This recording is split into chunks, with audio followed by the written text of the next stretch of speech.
Yeah, you're a purist. All right, so let me bring you in, man.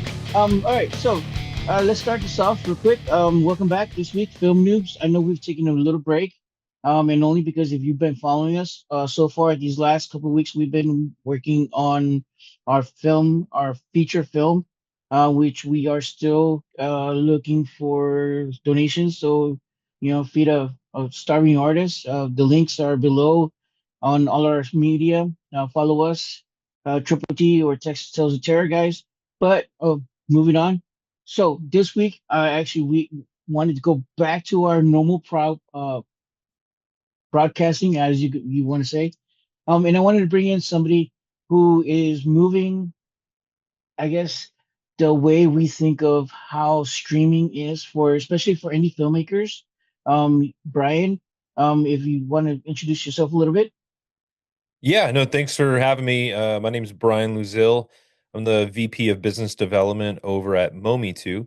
And if you're not familiar with mometu, we're a free streaming service for the underserved filmmakers. So we mainly focus on a lot of independent films and international films that typically don't make it here to the States often. We do have a fair amount of classics as well within our library, but just over 10,000 titles that we have in our streaming service, and it's completely free to download, free to use.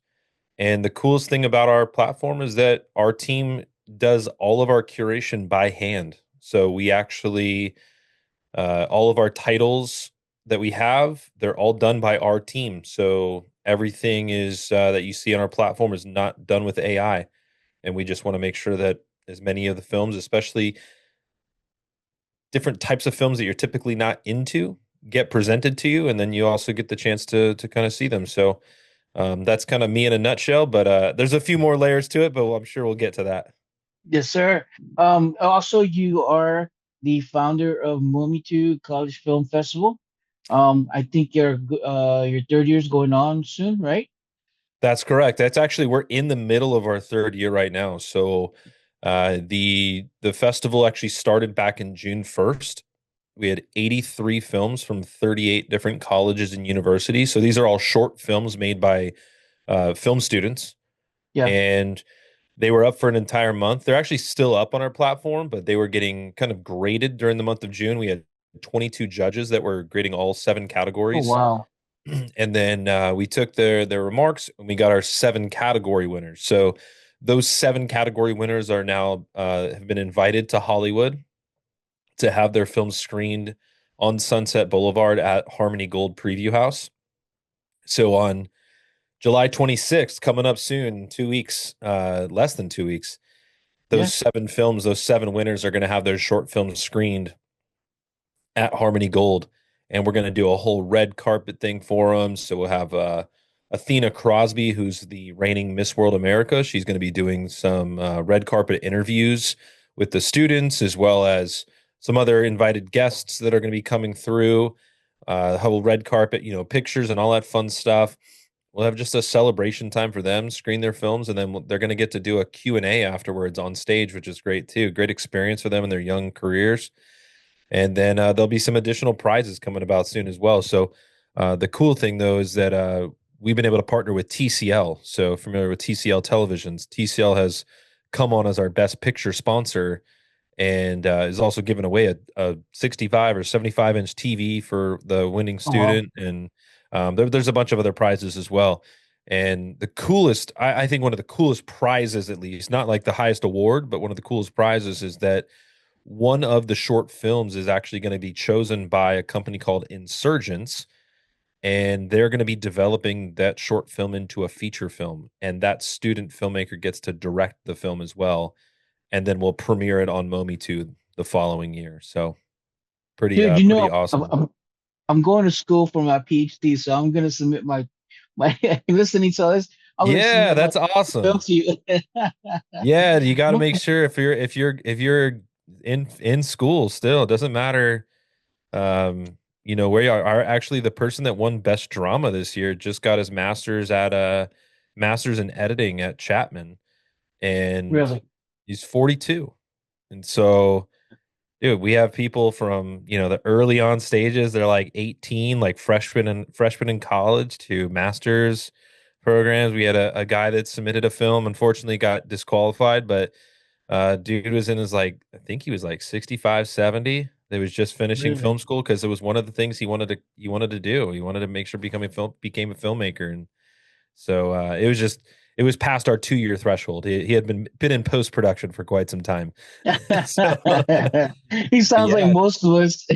Yeah, but it's not just for bachelor students. So if you're doing your master's or your doctorate, like 100%, if you got a short film, be sure to submit it next year. Now it has to be a short film, right?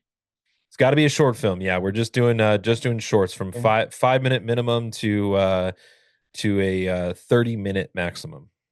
Okay, I was gonna ask you if you were using the old 45 minutes. Anything over 45 minutes is no longer a Not short. for the It's considered festival, just feature. because we got to make sure the programming stays tight. So even this year, we have the seven winners. It's about an Uh-huh. 83-minute program for the screening portion, right? Plus their Okay, intros. So intros are about a minute long for each of them. So really, we're at about a 90-minute program as far as the screening portion, and we got to keep it right about there for now until we grow the festival. I mean, man, if we can grow the festival even larger, bring on some larger sponsors, as far as like some financial donations that could be really big for us, we could definitely make this a even bigger festival than it already is. We'd love to do that. that's awesome. So let's track back a little bit because I know we got sidetracked. I No, got it's all excited good. because It's all good. there's a lot of stuff I do want to unpack with you. Yeah. And mainly because I see what you're trying to do and I love it, man. Because I do see the need for one, championing independent filmmakers, and two, student independent filmmakers. So those two categories alone, man, you're like a freaking, like, some heroes don't wear capes. Well, you're one of those. It's like you're out I there making it happen, brother.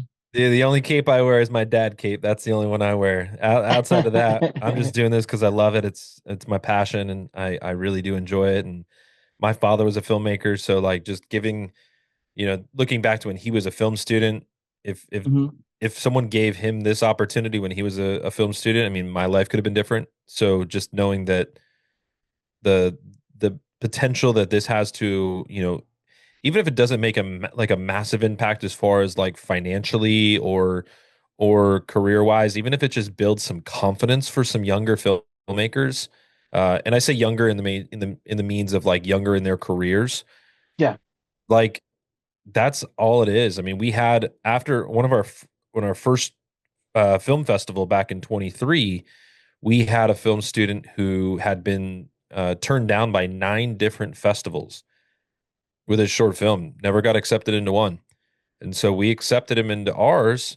And he actually told me after a call we had, said, "Hey, I just wanted to thank you for accepting my film and selecting it into your festival because I was going to give up on being a filmmaker.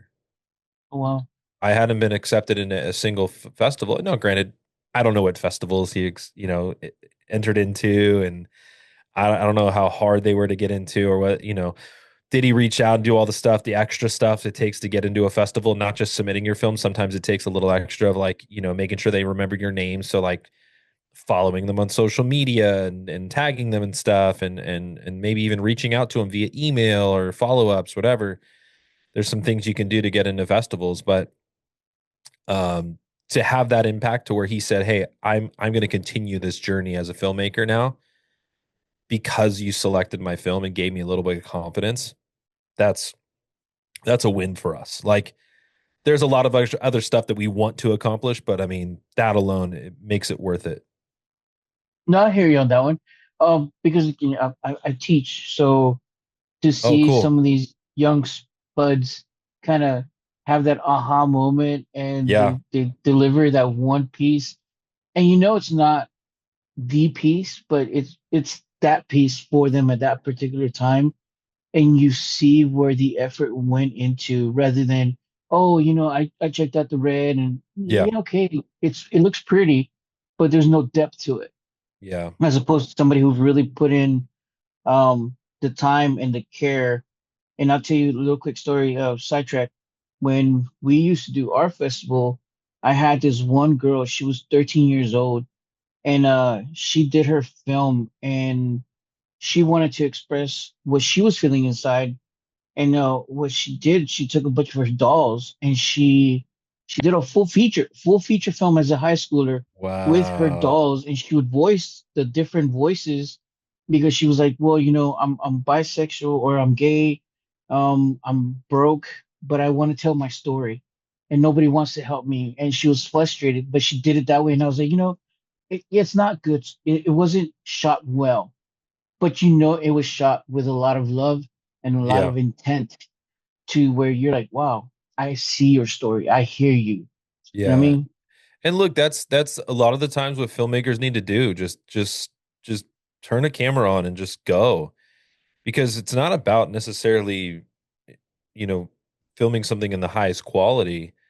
It's about finding your style and finding what works for you so that when you do get the opportunity to, to make a feature in with a proper budget, even if it is a low budget, right? Like just doing something with a little bit of money behind it, you're not going to be lost, right? Like you're going to make sure that you like, hey, I learned through my mistakes of filming on my iPhone and filming Yeah. on a record, like maybe my parents have a camcorder or whatever it may be, right? Like or a GoPro or something. Just getting something to figure out, like, okay, how am I going to do this with like the lighting, mistakes that I've made with sound, and just different pieces that you need to figure out before you take that next step.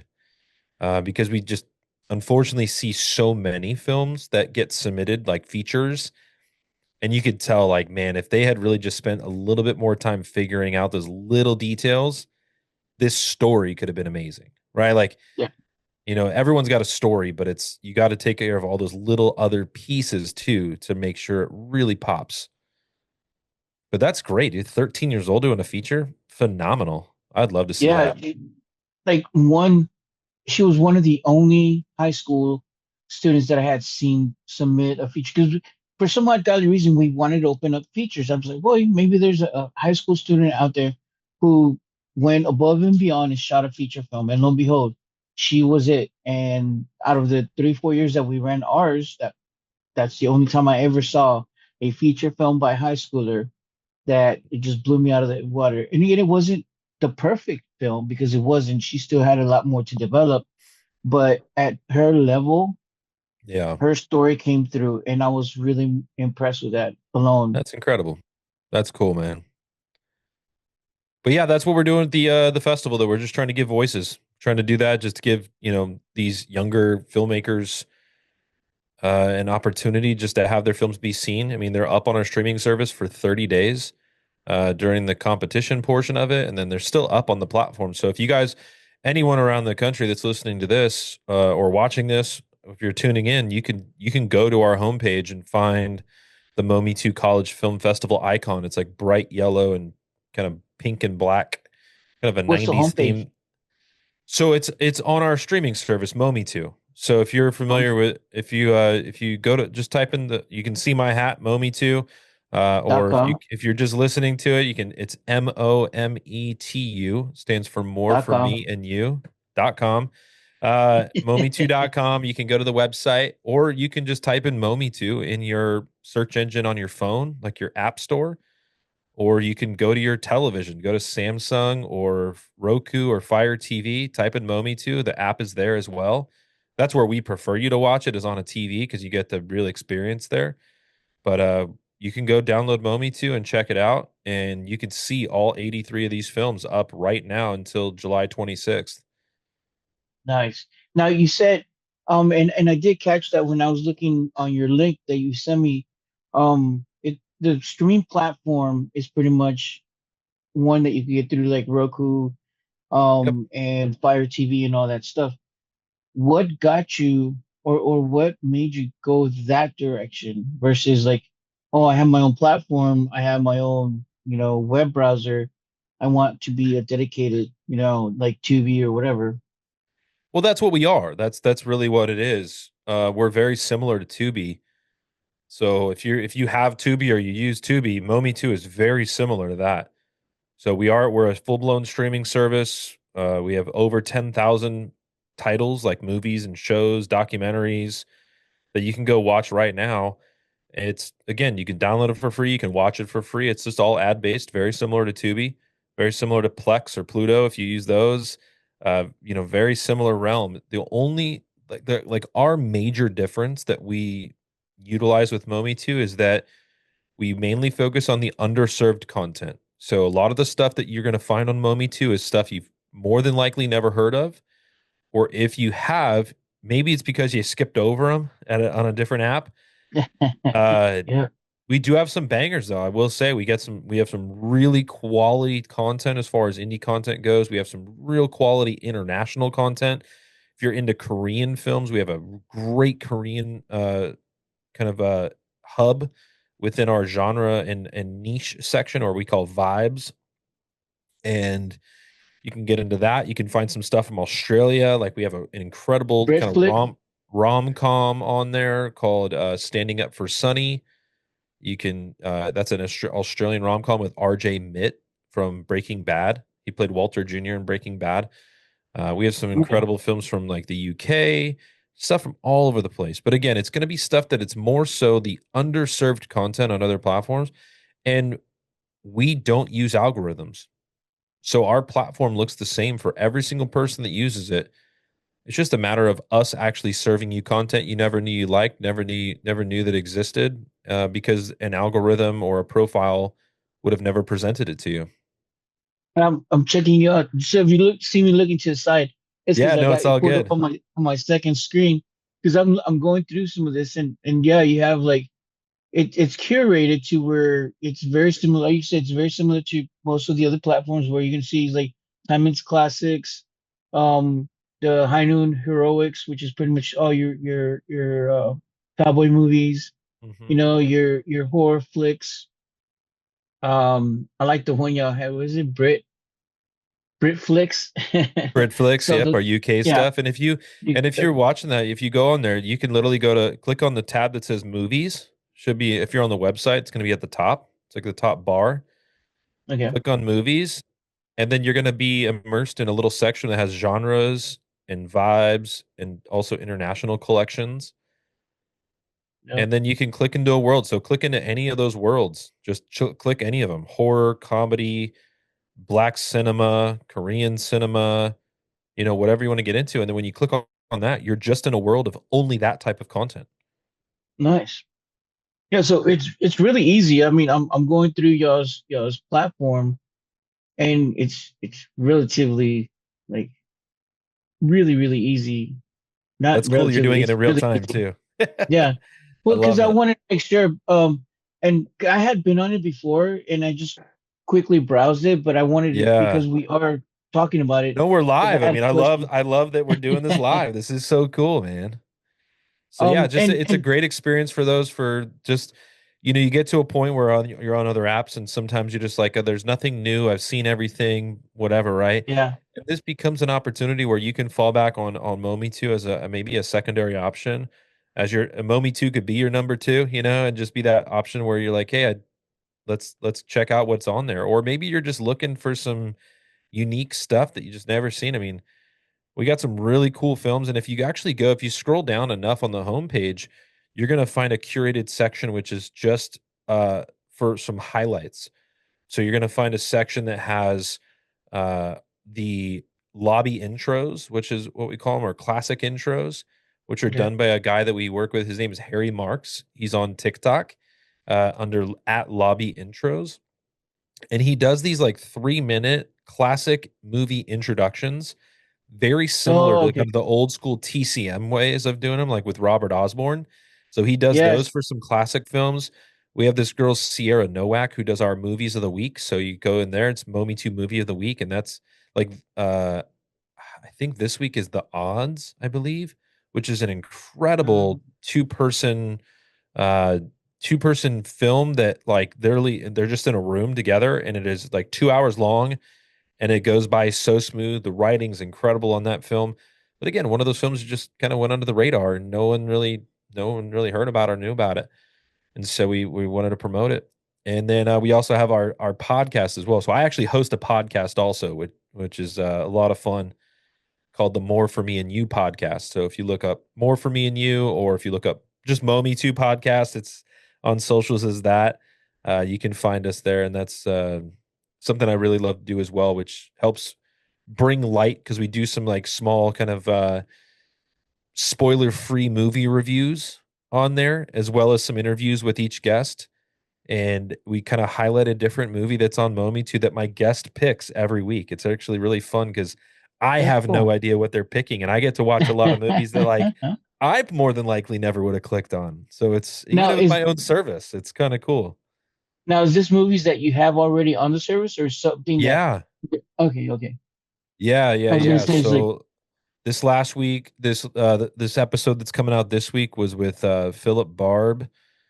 He's a producer on the Dancing with the Stars, and yeah. he's a producer for like CBS, so he does like stuff with like Big Brother, and he's also like a motivational speaker and speaks at different conferences, like a keynote speaker. Um, and so he had a film that he had picked. Shoot, why am I forgetting the name of it right now? It was so good too. Deer On Camp the spot. 86. Deer Camp 86. It was such a cool film. It's about these dudes that go deer hunting in Michigan.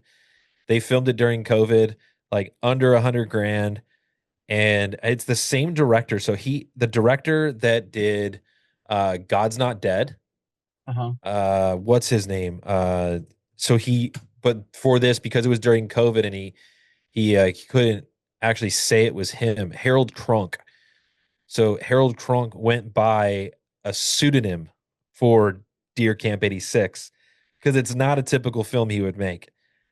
No, And if we think about it, you're going from God's Not Dead yeah, to he like, does a oh my lot of God. faith-based movies, but like Yeah. then Deer Camp 86 was like totally different. It's about these guys that go deer hunting, like this deer hunting trip, and they meet a girl at the bar or like before it starts out, before it kicks off, and she dies. Not a spoiler, but like they go hunting, and then there's this whole like supernatural being that's like attacking them. And man, for under 100 grand, they made this creature look incredible. I mean, it was such a cool watch. And definitely a dude's film, though. I will say it's definitely guy Yeah. comedy. Like one of the comedic reliefs. He's definitely like it's pure dude comedy. His name is Buck in the film. Buck, if you remember Fuck. that. So, but again, we just these films that I don't know if I would have watched Deer Camp 86. Really cool poster, but just I don't know if I would have picked it. And we've done some other stuff like The Odds. I mentioned that one earlier. There's a girl who's she's again the reigning Miss World America. Her name is Athena Crosby. She was on recently, and she talked about she chose a film called Flora, and it's kind of like this sci-fi horror film, more sci-fi, but like has a horror esque, and like the villain is not who you would think. The villain's not even a person. So just a really cool film that again, don't know if I would have picked or not, but it's just a lot of fun. So I love the fact that like there's so many films on Momi too that even I haven't seen them all. Right? Like it blows my mind every time I get to see a new film on there. So yeah, love what I do. You If you know, can't tell, I love what I do. no, I definitely can. I'm geeking out with you. I pulled I pulled up the movie poster for Deer Camp 86. Yeah, yeah, It has it's very like almost slasher 80s, mid yep. 80s It's takes kind place in of feel '86. to it. Yeah, Yeah, see, there you go. yeah, it takes place in 1986. Um the font is on point. The coloration, I like the way they did the little that they make it look like it was folded posters. Yep, yep, yep. Yeah. And so to think that the same person who did God's Not Dead did this movie is like, Crazy, okay. right? Crazy. Yeah, that is awesome. What was the other movie that you said? Flora, Flora. That is it's like a sci-fi thriller kind of horror. It's got a horror aspect to it, but it's not a full horror. Like it's not. I wouldn't consider it like a full blown horror. What most people would know is a horror movie being like being a slasher, being like that. It's not that type of horror. Yeah. It's definitely more sci-fi, It and has that's a girl in a mask. yes, Okay. yes, That's that's an interesting kind of poster there. But yep. But if you okay. look at it, it kind of gives you an idea of like what the film's about. So if you know Flora, right? Flora being about the biological stuff about the environment, right? So Yeah. trees, flowers, right? The flora, and so she's wearing a mask, and it's not much of a spoiler, but like the environment is the villain, and it's such a cool take. It was made in Canada again, under $100,000 budget as well. And so this was from 2017, a little older. Really cool concept. But it won a ton of awards in the festival circuit. So highly recommend this one as well. There's a girl that is one of the actresses there. She's done a bunch of stuff recently. I think it's Teresa Marie Doran. I believe it's her. And let me see if click through. I'm looking on my computer now. But That's okay. Hey, I don't mind at all. was it her or was it there's one other actress that was pretty big in this film. Maybe it was Sorry Mercer. Uh yep, Sorry Mercer. She was in The Good Doctor. It's her. They definitely like their pictures now from 2017 to now don't look like them. So it's like trying to figure out which one it is. But yeah, she's in The Good Doctor. She was in Die Alone. Just she's done some cool stuff. So yeah, it's really the cast is more of an indie cast though for sure, like a lot of unknowns that were in there, and you figure 2017, it's been a while, but great film, well written, great lighting, just a cool concept, especially to do something like that where the budget was so low because they filmed it in the middle of nowhere. They filmed it in the woods. Now I got a question, and I've seen it about three, four times from our festival experience.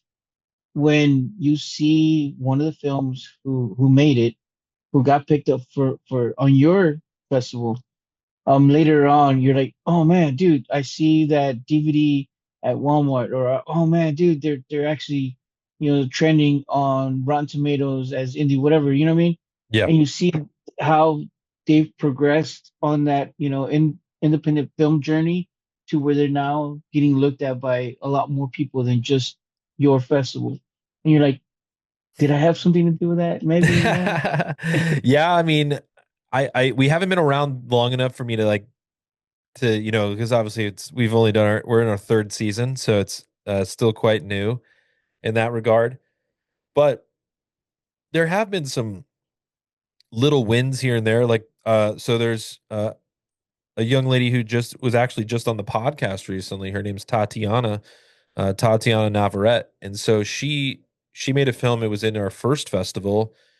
She's not a filmmaker necessarily anymore. Like she's not a director anymore, but she actually is an AD, and she's a okay, phenomenal AD. She's done a lot of really cool stuff. She just did like a Kesha music video recently, and she's done a bunch of different films, a bunch of shorts recently. So she's just an incredible human being and just so passionate about being an AD, and just love like just see her be doing stuff like again, not our victory at all, like just but there to just be like, hey, that was cool that she was a part of what we did in the first year, and now she's doing some stuff which is great.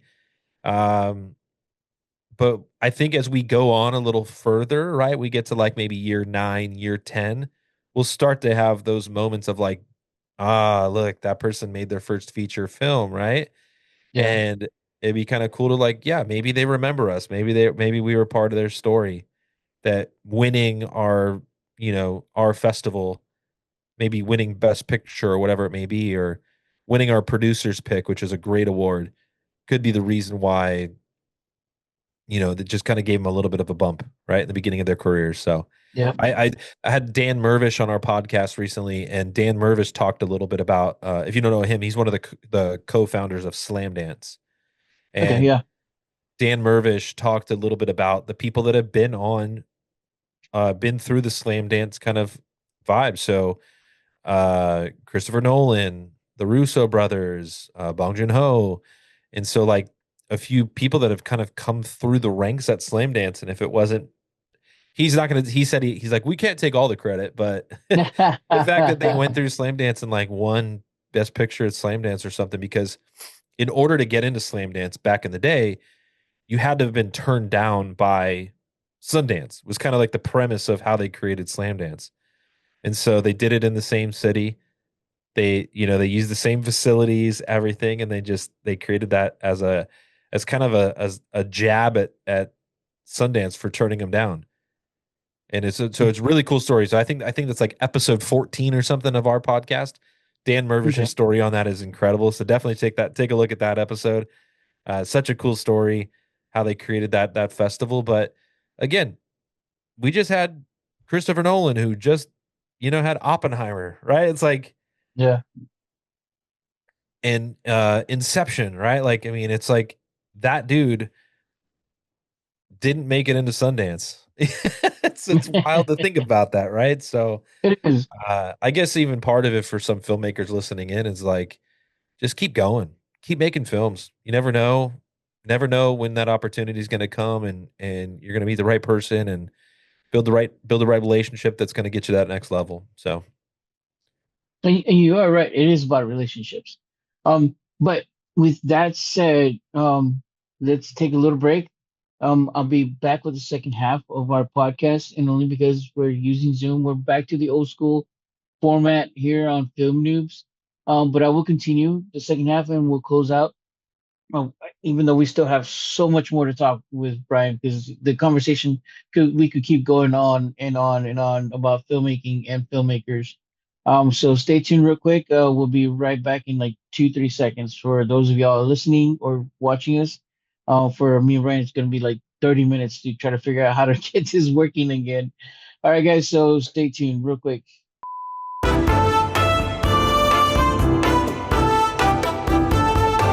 Picking back up where we left off, we were talking about building relationships in not only in filmmaking but also like festivals and so forth.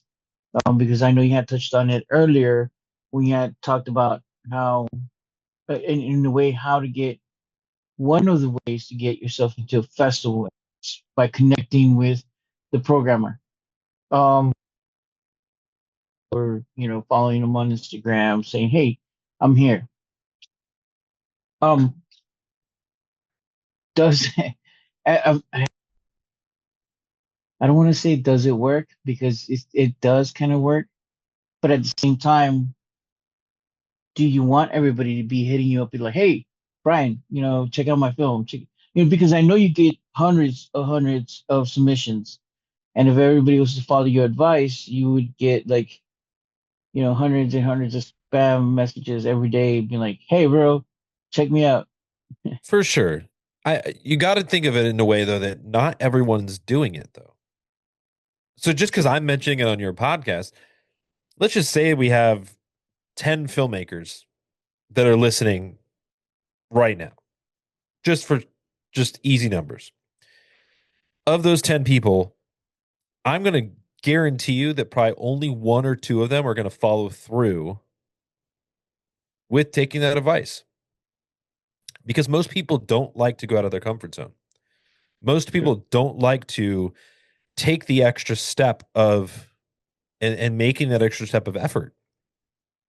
And that's also why you only have so many well-known directors versus a ton of indie filmmakers, right? There was a person that, for whatever reason, during their time of their festival run or going at school or whatever it may be, that took that extra step to build that relationship, extra step to go to a festival that they got into versus just getting a laurel. You know, making that extra effort to when you're at the festival. You made a film, you got accepted or selected, and you're in the festival and you're programmed and you show up. All that's great. But did you go tap that person on the shoulder that was really important that was there and say, "Hey, can I have 5 minutes of your time?" Because that person might be the person that has either is the relationship or has a relationship that could greenlight your film. You never know. And Yeah, so I'm not going to say that's the end all be all the reason, but I'm just saying that you have to take that extra step that others are not willing to do in order to be a very successful filmmaker in this industry. And it's probably one of the hardest things because, this is not a jab at anyone in the industry, but we got a lot of introverts in this industry. And it's very hard to get out of your comfort zone to go have that extra moment of confidence to have a conversation with someone that really is going to make a difference in your career. It is tough. yeah, And then you have to be willing to send that email, send that message on social media, find the person that's a programmer and find them on LinkedIn and connect with them. So they just remember your name, remember the name of your film, or maybe it's your production company, whatever it is, right? What is going to make you stand out? That's what's important. It's not that you have to make these extra steps that by emailing them that's going to get you in. It's not necessarily the case. But if you do email them and you message them on socials and you like their post, or maybe you show up to their festival the year before you're submitting your film because you want to meet them. Like maybe you take the extra moment to just be a guest. You're in production for your film that you're going to be going through festivals for the following year, and you really want to get into whatever festival, right? yeah. Like you're in Texas, so like we'll say the Austin Film Fest, right? Pretty well known. And you want your film to premiere at the Austin Film Festival, just as an example. You probably should meet those people so that they know who you are. I mean, You'd be unless surprised. unless you're just a phenomenal filmmaker and you just make a film that is just head and shoulders above other people's films. I mean, you just again, there are other ways to get into festivals. This is not the end all be all, but who is going to take that extra moment and who's going to take that extra little bit of effort to make sure they stand out? I'll tell you, it makes a world of difference. And I've talked to a lot of programmers that say, yeah, we get hundreds, if not thousands, of submissions. And sometimes we're not able to watch all of them. Or sometimes we're not able to watch all of them in its entirety because it's a lot of films to watch. So maybe if they see your name and they'll be like, I'm going to take an extra few minutes to watch this one. Just because I remember the name David F. Mendez, right? It's like Yeah. that's going to be the difference maker. So, or it could be. I'm not going to say it is going to be, but it could be. No, Always be no, no, no, ready. no. Always be ready. Always have all those extra steps. Dan Mervish talks a lot about it, especially in his book, his indie filmmaking book. But one of the quotes that he gave, we did a panel on filmmaking in our festival for the students. One of the four panels that we did as far as educational panels. And I remember one of the quotes he mentioned was, and he talked about it on our podcast as well, was you need to be ready to pitch your film in the time it takes to pee at a urinal. Because you never know, you could be standing next to someone that you need to pitch your film to while you're both peeing. And he literally did pitch a film while he peed at a urinal and got his film greenlit by doing that. So again, you never know in that extra little moment of conversation, extra little moment of maybe even overconfidence is going to get you that next step in your career.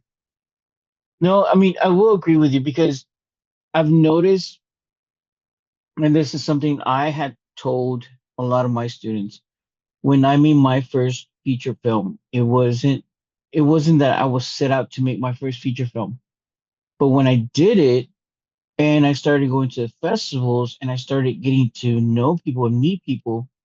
It became easier. So by this time I had the second film, I knew who to go to and Yep. get that one into distribution a lot easier. Um, Yep. and the first one, yeah, it was sheer snafu that we got it into distribution because it was again a small independent festival like yourself that all of a sudden they wanted to do distribution and they're like, hey, you know what? We saw your film. We remember your film. Can we get, your film so we can start distributing it? And I was like, Yeah. well, I mean, it's an Amazon. I've already made whatever I'm gonna make. It's dead. Whatever. He's no, no, no, no. I guarantee you, I will make you money. Give me your film. And I was like, sure, whatever. Here, it's a dumb little cheesy, stupid first student film zombie flick that nobody will really get outside of the niche, West Side San Antonio. And lo and behold, it's actually done really, really well. And I'm like, why? Even to this day, I'm like, why? But that Yeah. got my foot in the door to be able to talk to other people and be like, hey, yes, I'm a filmmaker. Here's the here's the pudding. You know what I mean? Here's a proof. Not only that, but then I got to meet, my distributor. My distributor got me to meet other filmmakers that I was able to do the podcast because now I could talk to them about the other same things. Or you know what? You got the same distributor. Let's come on my podcast and talk about your film because Yep. hey, now I knew who you are and so forth. So it was almost like a snowball effect because again, we you are right. Stepping out of the comfort zone allowed me to do that. Um, Now I never did email because I was one of those I was afraid I was like, dude, I'm not gonna email somebody because I'm gonna be afraid that I'm gonna be bugging them, even though I get emailed all the time. But Yep. I was like, man, I don't want to be that guy. Now look, there is a difference between emailing sometime somebody once and emailing them every single day and being a nuisance. So make sure you take that make sure you take that balance. Like obviously if you're getting to the deadline and you're pretty close to it, like if you email that time, then maybe email twice in that last week. Maybe. But if you're on top of it, you kind of plan out your festival run a little better, you know, email as soon as you submit it during the early deadline, kind of the early bird deadline. Save yourself Yeah, some money too, right? I mean, save yourself some money as far as your festival run so you're planned out to where you're not submitting it at the late entry fee, which is usually the most expensive. Submit the early bird time and then get in front of them. Because I guarantee you there are going to be less films that get submitted during the early bird time. And more than likely those programmers are going to start watching those films that it gets submitted early because that's helping them get their job done faster. And so that's another tip as far as getting into festivals is submit early. Do not yeah. wait until the very end because I guarantee you a lot of other people are waiting until the end. A lot of other people are waiting until they get that notification on Film Freeway saying, "Hey, this one that you're watching is the deadline is about to pass. Might want to get on it." And that person's like, oh crap, I forgot about that festival. I really want to get into it. And then they submit it, right? There's gonna be a lot more people that do it that way versus the proactive filmmaker who does it in the early bird. So that could really help you get into festivals as well. Um, but yeah, it's a blast doing the film festival. I really enjoy it. And I'm looking forward to July 26th, which is our kind of a event that is going to be the screening of the winning films and all these extra awards from TCL and from Insurgents, turning one of the shorts into a feature film, which is going to be awesome. And they're going to get the premiere of that Yeah. film the following year. And then we have the audience award. And so we just got a lot of really cool stuff going on. At the same time, I'm also really looking forward to our fourth season. I'm looking forward to next year already just because of how cool this year's been and how much fun we've had. So trying to pace myself to the excitement for the festival this year versus next year, but it's exciting just to see it, the growth that we're having and just the time that these filmmakers are having and some of the conversations I've been able to have with a few of them that have just been like, dude, thank you so much for just again, kind of like you mentioned before, championing independent filmmakers and the younger up and coming filmmakers. So it's a lot of fun. Now, thank you for the segue. Yeah, Because going back to your streaming service as an independent filmmaker, how do I get a hold? Like, do I need oh man, what is it called? Aggregator? Do I need my own like a person reaching distributor. out to? Yeah, like a distributor, or what Yeah, do I need so what to you get can it? do if you have a feature film. So we're not really accepting shorts right now. We only do the short films for the festival. Uh, just because they don't shorts just don't monetize very well on AVOD services. And so what Roger. I would recommend as far as shorts go, if you're making shorts and you have a few of them, or even if you're just making your first one, you're planning on making more, create a YouTube channel for yourself that is just like your production company and put up your shorts there and slowly build a community, a fan base that loves what you're doing. That's a good way to start out. As far as getting a feature on the Momi too, go ahead and you go to mometu.com, scroll all the way to the bottom, and there's a little place that you could submit your film. Now, we don't take films directly, but what we do is we talk to those filmmakers. We say, okay, what is your goal? And I specifically have these conversations. Is like, what is your goal with the film? Is it a calling card, or are you trying to like be profitable? It's hard to do both. So, what are you doing with your film? What's your goal? Where do you want to be? And from there, we have conversations that about, okay, well, I feel like this distributor is going to be the best option for you. We have 24 different, now, actually, sorry, 25, because we just signed another distributor last week. 25 different distribution companies that we get content from. We have over 10,000 titles. So we work with a lot of people that get films, not just on the Momi too, but other places like Tubi and Pluto and Plex Yeah. and and other, Free Movies Plus and Afterland TV and Zumo and all the different other OS operator, the operating systems such as like Vizio and Samsung and all that stuff, right? They're all out getting distributing those films. So we get you with a distributor that makes sense for you. We still have the plan to get it on the Momi too, all right? And maybe if we do it as like a an exclusive premiere, like a 90-day premiere on Momi 2 or something like that, which we've done with like 9 films so far. We've only been up for about a year and a half now. So we've done about 9 films as exclusive releases. They've gone on for 90 days. And then after that 90 days, they stay on our platform, but then they go to other places. So they'll go to Tubi, they'll go to Plex, they'll go to other streamers and get an opportunity, or maybe they're getting distributed worldwide, right? Because that's the long-term goal, is the long-term focus is for us to support filmmakers, not just to have this really cool streaming service, which is all we love Momi too. We Yeah. love what we're doing, and we love to get to premiere your film. And what we'll do is we'll actually do like a press release. We'll do some social media stuff. We'll get you with some podcasts that talk about films, and send you over David's way to premiere your film. Talk about your film as it's Please as it's about to get released, and let and me help you others. help you. There you go, right? And some other creators that are out there that are on TikTok or Instagram that do movie reviews and send them screeners before the film even comes out, and they get to do kind of an early review on a film and all that stuff. So we do all those things to then it brings a little bit of a notoriety to Momi 2 by promoting your film and saying Yeah. like, hey, this film is only available on Momi 2 on whatever date. And then after that 3 months, well, we can't be selfish. We want you to succeed. So Yeah. you got to be with a distributor that can get you other places and sell your film as a package to other places in the world, as like maybe a package to a subscription service in Germany or India or wherever, that they're selling them like 20 to 30 films for like, $500 to $1,000 a piece for a year, right? Or 2 years or whatever that licensing period is. And then you're getting a percentage of that sale too, on top Now, of getting revenue from Momi2 and others, right? So Roger. Now I had a question for you because you said something very important, and I think a lot of filmmakers, especially young filmmakers, and I learned this the hard way.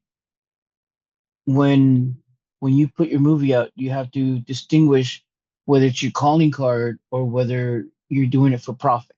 Just like Yeah. when you go to film festivals, why are you going to film festivals? Is your go to get those laurels and stack up those laurels because you want to be an award-winning director or award-winning, filmmaker, or because you're there to network, you're there to connect, you're there.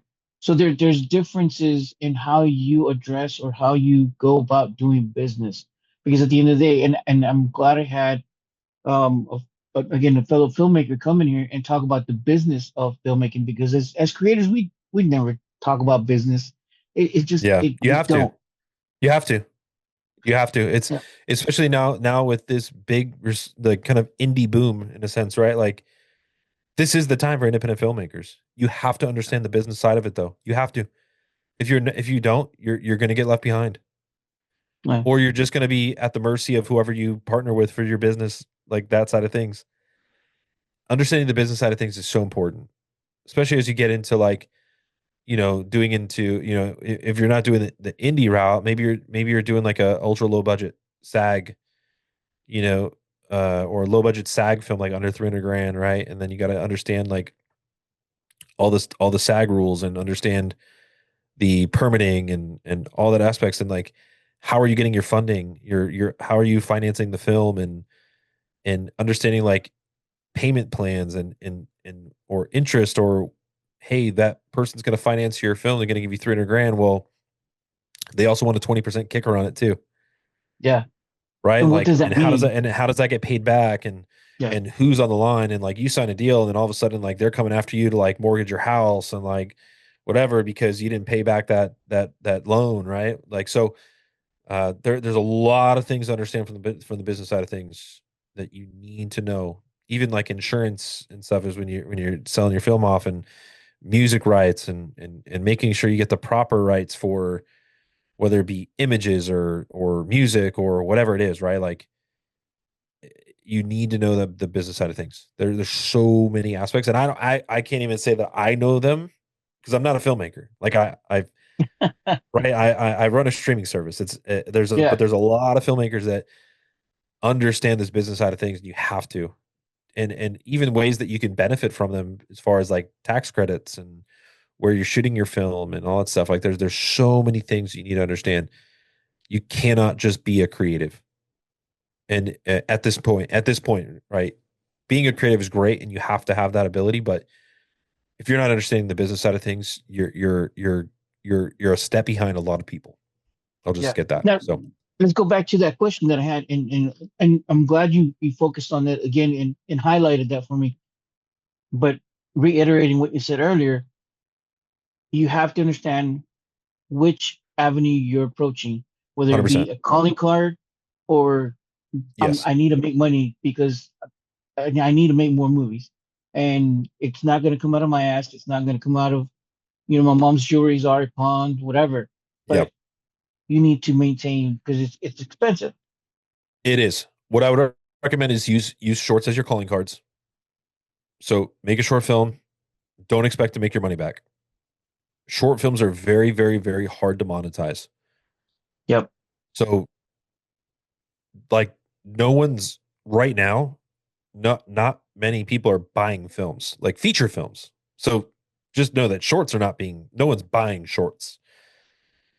In order to monetize them, you have to get people to watch them on a YouTube channel or put them up on a streaming service that is specifically focused on short films. But even then it takes millions and millions of eyeballs to really monetize. And when you have a even a YouTube channel, you have to have enough subscribers to even be able to monetize and enough minutes watched and stuff. So it takes time to build that up. It's not just going to happen on that one film. Heck, So at the even end of the feature day, films. well, yeah, even feature films, but at the end of the day, use your short film as your calling card. Yeah. Use your short film as almost a proof of concept to what you can do with a feature. In a way, just right, like that mindset of just like, hey, this is what I can do. Now imagine what I could do if I had more money. Imagine what I could do if I had more time and a bigger story, a larger cast, you know, more than just one location or whatever it is, right? It is, and also like, what is your role in that? Were you just the director? Were you the writer? Did you edit the film? Right? Like there's a lot of aspects to that. So again, using it as your calling card of what you're able to do, that is that is nails. And you brought up a good point, David, is that when you make a short or get into festivals, laurels are great. Don't get me wrong, you need laurels, but you have to be able to go in person. You have to be able to network. You Yep. have to build those relationships with people. And I would say those are way more important than laurels in a festival. And laurels are still good though. Like getting accepted, winning a category, winning best director, all those laurels are great and they look great on your resume and they help you when you get to the point of wanting to approach an investor or someone that's going to finance your film. Having all those awards, it really gives them a little bit of confidence in you as a filmmaker. But I will say that those relationships you made at the networking opportunities and the relationships you build at the maybe they have a happy hour or a post party or whatever it may be, those relationships are super important. If they do a Q&A and they ask the audience for a question, do you have a question ready? Ask the Yeah. question because then you can stand up and say, "Hey, hi, my name's David F. Mendez. I'm a filmmaker out of San Antonio, and here's my question." Right? Well, what did they hear? They heard your name and they heard where you're from. Maybe there's someone that's looking to make a film in San Antonio. I don't know, right? Like maybe Yeah. You there's never someone know. that's like, "Hey, I have a story, but I need a director." And you Yeah. never know. And then that person comes and talks to you after, right? So there's so many reasons why you planning your festival was your festival run Yeah. specifically to festivals that you know you can attend. And maybe there's one that you shoot out there like a Sundance or a Slam Dance or a Dances of Films or a South by Southwest, and just if you know for sure it qualifies, like to get in, maybe you shoot your shot, right? And be like, all right, well, if I get accepted, then I'm gonna make sure I get in. Or just the fact that, hey, I just have a laurel from there, that's dope. Right? Whatever that is. Yeah. But for a I mean, majority of the festivals, you have to make sure it's ones that you can get in person. I would highly recommend that. So and I think that's again a lot of people, and I'm glad you really are hitting it home because again, it goes back to what we were talking about earlier. As a filmmaker, there's more to it than just hey, ABC. There is a lot more stuff that you have to do. The back end process of making films has become more of an actual job and not just a hobby, especially for those onesies and twosies. That's why there's only one Spielberg, there's only one Kevin Smith, there's only one Robert Rodriguez. You know what I mean? And like you said, they went above and beyond the rest of us who, yes, get our laurels. We look great, and maybe go on Film Hub, submit our stuff, and then that's it. We never reach out to Brian and be like, hey, you run a streaming service. What can I do to get on your streaming service? What can I do to make money off my movie? Because it's a good movie. It's never going to be an Oscar winner, but I need to make money, and I know you could do it because you run a streaming service. How can you help me and yeah, establish that rapport? 100%. And I would also be cautious of certain. You just mentioned an aggregator. Be cautious of who you're partnering with to distribute your film. You need to know who's just doing your distribution and where they distribute to and what successes they've had. Uh, I'm not a personal fan of the company you just mentioned, but only because there's a lot of hidden um, there's a lot of fine print. You've got to Yes. read the terms of service, and just I've heard a lot of negative experiences over there. So we personally do not. work with them. It's just not a company we would prefer to work with based on how they Yeah. operate. But we have 25 other distribution companies as of today, and hopefully that continues to grow, that are stand-up companies that we prefer to work with, right? And we just know that what they do is they do by the filmmaker properly is what we I would say. So not to say that they don't have success stories, they do, but for the most part, I would stay away. No, no, I get you because okay, and I'll be the prime example because I've tried learning from experience, Yeah. and sometimes the school of hard knocks kind of is the only way of doing things. And I'm one of those, that my mom used to say, hard head makes a soft ass, and so like my first film, I went through a distributor from Hollywood, and again, that 80-20 split, and it was 20 for me, and the Hollywood math and so forth. Oh, So, really? Wow. Ooh. but but I had again, I had my film in distribution, and that was my goal to get it Yeah. into distribution. So he got me into a couple of magazines. He got me on freaking Rotten Tomatoes. So he did what he had promised, Yeah. but again at a cost. Yeah. And I understood that. And so I was okay, let me try this avenue approach going straight through a distributor that I know I'm never going to see any profit, Yep. even though he did actually make me some profit, but it was in the long run. And Yep. then when I was like, okay, well, let me try Film Hub, and I know you have some reluctancy towards them, which is understood because I did too, but I wanted to see the difference if somebody was curating me Yep. versus somebody of me just putting it in a platform and hoping that somebody catches that glimmer of my Yeah. film poster and be like, hey, you know what? Let me pick that up Yep. because I saw the difference in how I was being treated with one and the other, and I was like, you know what?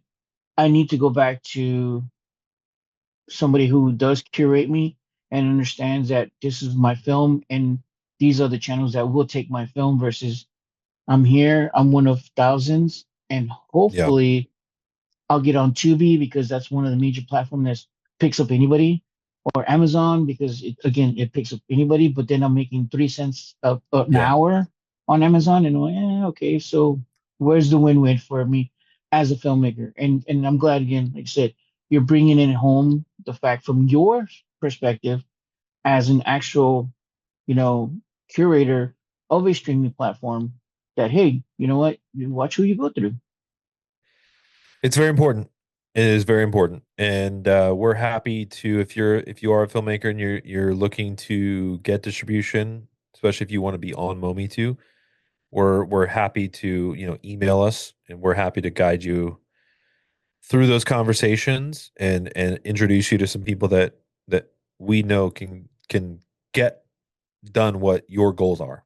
Is really what it comes down to Now, at the end of the day. what would be a good email to reach you at, if you don't So, mind? if you, the best way, you can go to support at momi2.com.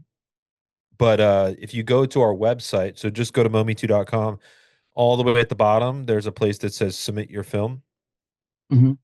and that's where you would submit your film. And there's also a section there that's to contact us, and it would just go straight through our support email as well. And of course, you would put them with a distributor to help them guide through that Yeah, I would process. want There. to look at the film. I want to take a look at the trailer, look at a screener, but talk to the filmmaker and say, again, what are your goals? What are you doing? And we, kind of take it step by step. So be patient though, because obviously it's a process. It's not something Yes. that just happens in a day, and don't expect What? it.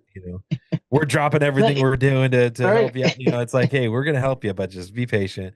But yeah, we'll have the conversation. I've set up Zoom calls and and done all that stuff, and or said like, hey, I've checked to look at your film. It's not something that Momitu's, it's not in our wheelhouse, but let me get you with a distributor that can have a conversation with you that knows some platforms that make sense for your, film. Because like we don't do kids content. We don't really have a lot of animation. Yeah. Um, so uh we work with a lot of different people, but there's some certain types of content we're just like, yeah, it's not really for us, but happy to get you with someone that could potentially help you.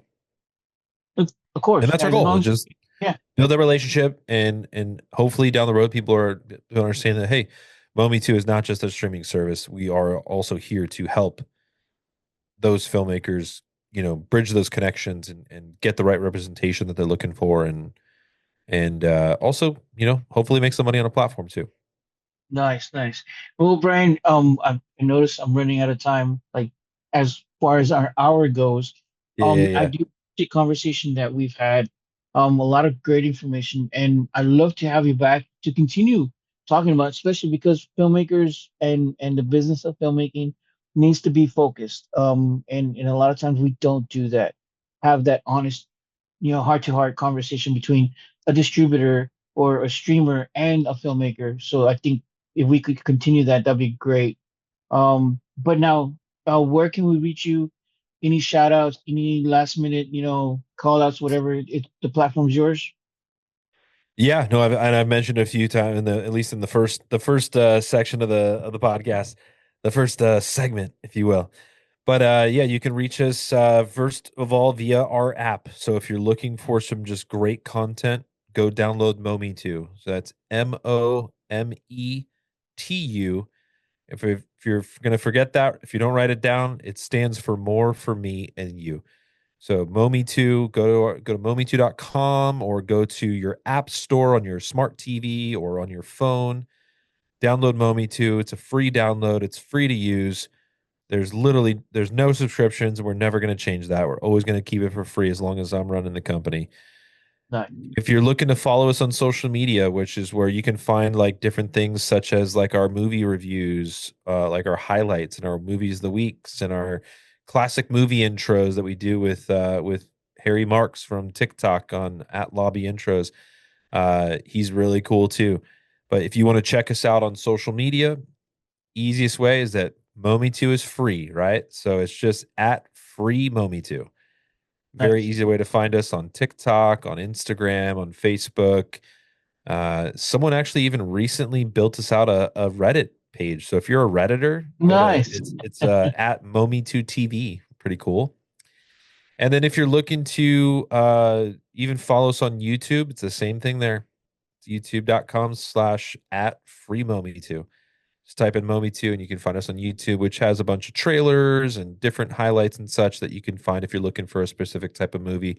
We're out there doing that stuff. So, uh, for me personally, if you're looking to listen to my podcast, which is you'll get to hear more There of you my go. voice and see me on camera, or just listen to me if you're a purist like David and like watching podcasts. But that's the More for Me and You podcast, and that's going to be at Momi2 podcast on Instagram and TikTok for like some kind of clips and such, little highlights.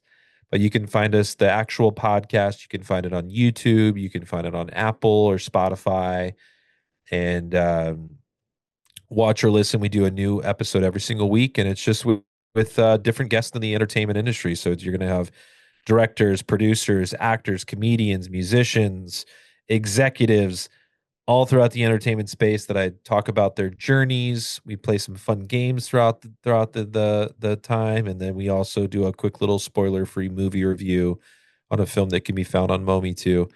And also, if you're looking at our film festival, which David and I were talking about, the College Film Festival, it's going on right now.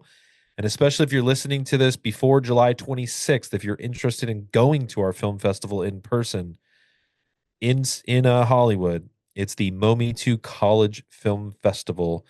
And you can find us on Instagram for that one at Momi 2 College Film Fest. And I'll give David all the handles so he can throw them up into his podcast notes there so you can find Yes, them there as sir. well. But yeah, a lot of different things going on with Momi too. We got the streaming, we got the film festival, and then we obviously have the coolest, or I would say second coolest podcast on the block, right? David's being the first. So film noobs.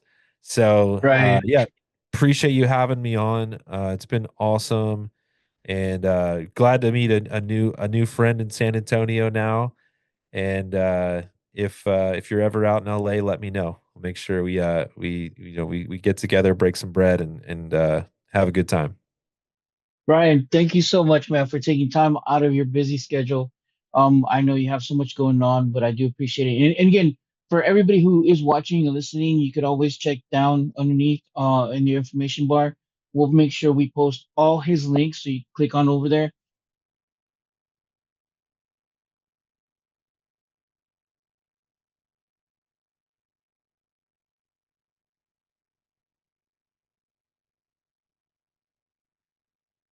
And I'm not sure if you heard David because I think his mic went out, but go check all the Did it? links out. Oh, there he is. There he is. He's back. He's back. Oh, okay, cool. All right. So again, I'm sorry. I don't know what happened there. So for guys, film noobs, again, check out underneath the information bar. We'll have all the links for Brian, for Mometu, everything that he said. Please go check him out, subscribe, like, share, all that good stuff. Until next week, keep watching films and supporting the filmmakers. All right, peace, guys.